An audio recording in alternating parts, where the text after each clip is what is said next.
para po makita yung totoong sitwasyon sa ating AOR.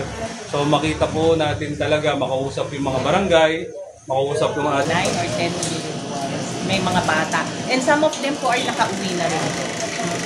Meron po ba kayong mensahe sa ating kapulisan din po sa... Oo. I would like to thank also our Yung may tubig na po, yun na namin po dito sa barangay.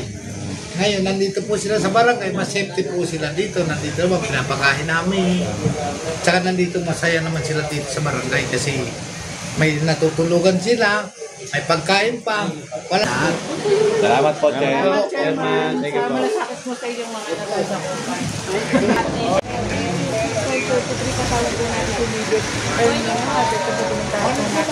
Good morning! Ayan guys, nandito tayo sa Barangay 326 Zone 33 at puntahan natin yung Barangay 326 Zone 33 para sa kanilang feeding program at yun nga, sa baha para malaman natin yung sitwasyon dito ng ating mga kababayan. Ayan.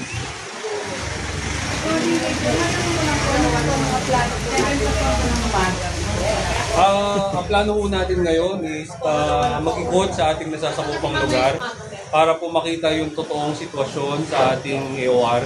So makita po natin talaga, makausap yung mga barangay, makausap yung ating mga residente para makita o malaman natin kung ano talaga yung pangangailangan po nila ngayong bagyo na ating nararamdaman. At meron po ba kayong mensahe sa ating butihing mayor na si Mayor Isko Moreno?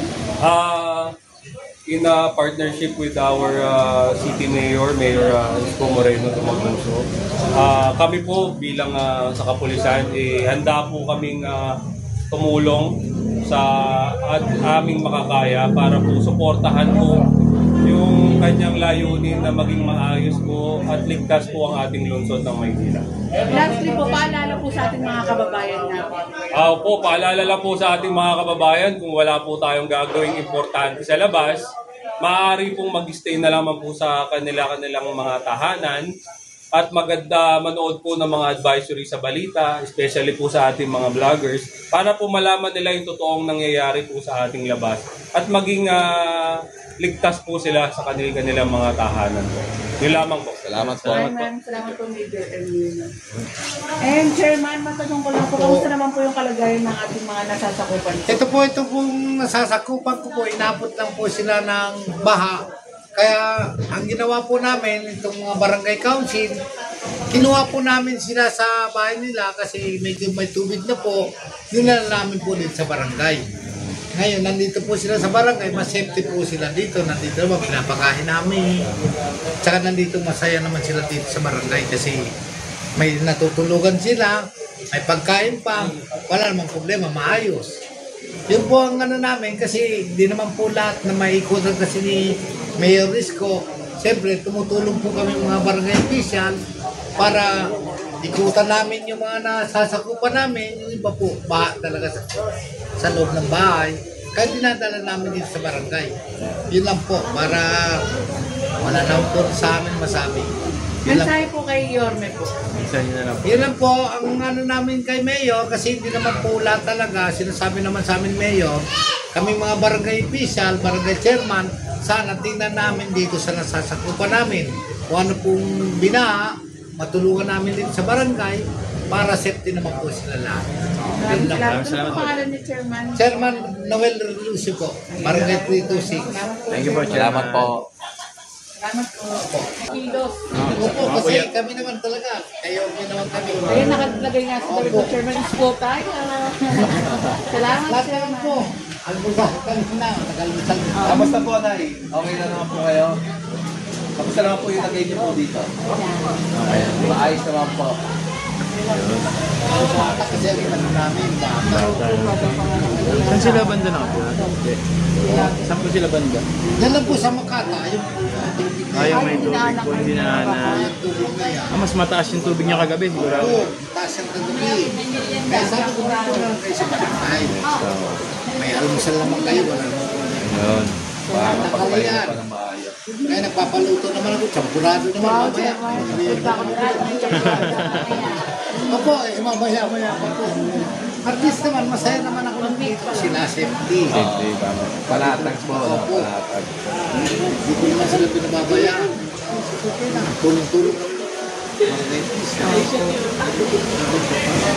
Safety. Lahat.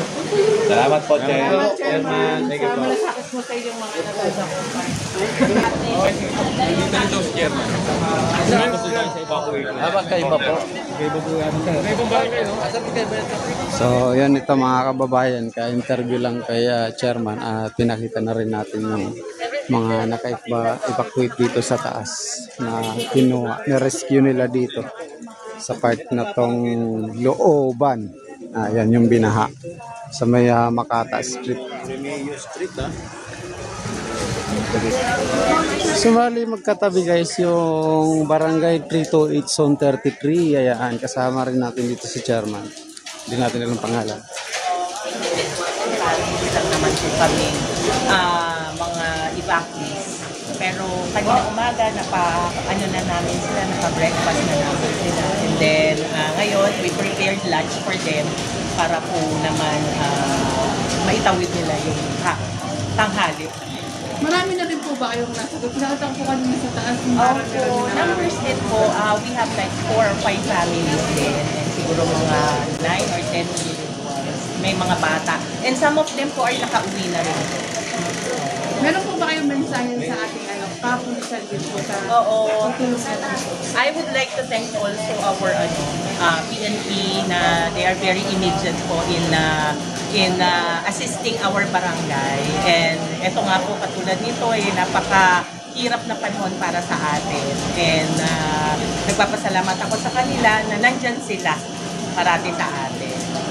At sa ating butihing mayor na Oo, for our Mayor Isko Moreno, again marami rin pong salamat kasi napaka hands-on niyang mayor para sa amin. And in fact, di ba umiikot po siya since the start of the issues nandyan lang po siya. Ano pong name niyo, Chairwoman? My name is Chairman Jennifer Ligaspi Javier of Barangay 328, Zone 33, District 3, Manila. Thank you po. Pero kami po kasi, numbers lang po, is lang po. Kasi yung iba po, hindi naman po sila gano'n na nagkaroon ng mataas masyado. Mga saan po silang resident? Dito po sa looban. Kasi we're in a creek po kasi. May creek po dyan. Ngayon po, siguro hanggang na lang, knee level na lang po. Pero kagabi pa lang hanggang kaya, so, yung iba po nandito, dito sila na po. And Chairwoman, napansin ko yung CCTV po. At talagang sila yung mga natatakot. Yes, opo. And in fact, meron po kaming basketball court dyan kanina. May mga batang naglalaro na, no? Nag-swimming. So, may public address naman kami and in-announce po na paunin yung mga bata. Kasi we're distributing doxycycline for the leptospirosis. So, kasi that's for the adults, yung mga bata, wala po kasi kami. So, immediately naman ang game. Paalala niyo po sa yung mga natatakot. Paalala ko lang, be safe and be dry kasi hindi natin alam until when itong ating bagyo. Basta the barangay is always here. Tutulungan namin kung hanggang saan ang extent na pwede namin maitulong. Maraming salamat po. Thank you. For distribution. So ito yung mga na-rescue guys na nabaha dito sa kabilang gilid sa may creek. So ilang pamilya lang naman, 5.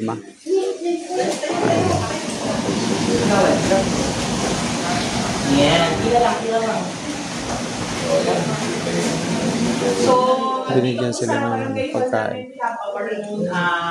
Toilet, so pwede sila mag-CR dyan. So yung iba po nakauwi na, and then baka yung iba, mamayang gabi pag tumaas ulit, balik na lang sila dito.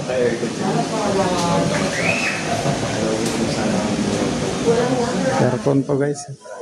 Malamig. Kaya nakasindi yung aircon. Salamat po. Thank you po. Thank you. So ito yung unang natin guys, baba. 2. Remedios Street at saka corner ng Reyes Street. Yung dalawang magkatabing barangay, parehas pala may rescue.